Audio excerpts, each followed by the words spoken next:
Assalamualaikum warahmatullahi wabarakatuh. Perkenalkan, nama saya Ridho Pratama, mahasiswa Fakultas Hukum Universitas Surya Kencana, semester 3A. Di sini saya akan mereview materi Hukum Pidana Lanjutan dengan dosen pengampu Ibu Profesor Dr. Hajah Heni Nuraini, SHMH, dan Pak Dr. MRND Aridayandi, SHMH. Bab pertama yaitu percobaan atau bahasa latinnya fogging atau attempt. Yang pertama, pengertian dan sifat percobaan.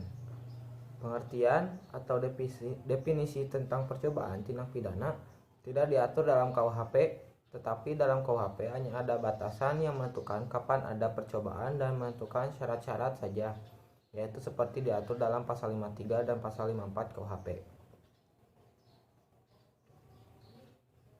Selain itu, berdasarkan kedua pasal tersebut, maka yang dimaksud dengan percobaan adalah suatu perbuatan yang dilakukan seseorang dengan niat yang jahat dan niat itu sudah mulai dilaksanakan, tetapi perbuatannya belum selesai. Tidak selesainya perbuatan tersebut bukan karena kehendak dari pelaku. Selanjutnya ada sifat percobaan.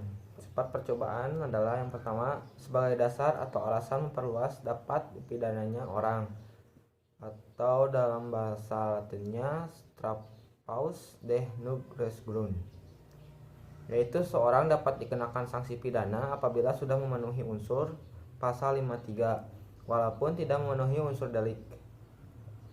Yang kedua, sebagai dasar atau alasan memperluas dapat dipidananya perbuatan, atau dalam bahasa latinnya tat bes tan dau deh nung grund, yaitu bahwa tindak pidana percobaan merupakan suatu tindak pidana yang bulat dan lengkap.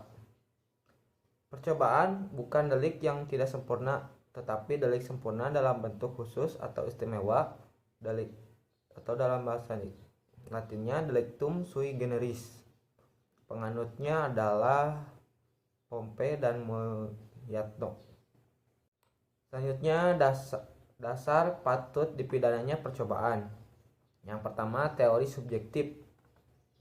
Menurut teori ini, dasar patut dipidananya percobaan terletak pada sikap batin atau watak yang berbahaya dari pelaku. Penganut teori ini adalah Van Hammel. Yang kedua, teori objektif.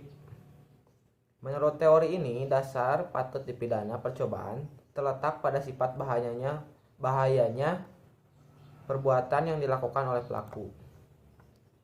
Teori ini terdiri dari yang pertama teori objektif formil, yang kedua teori objektif material. Teori objektif formil yaitu perbuatan itu dianggap berbahaya terhadap tata hukum. Penganutnya yaitu Duiste dan Zepenbergen.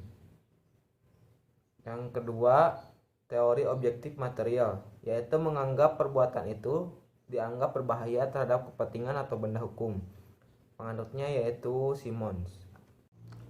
Selanjutnya ada unsur-unsur percobaan. Yang pertama, adanya niat. Yang kedua, ada permulaan pelaksanaan.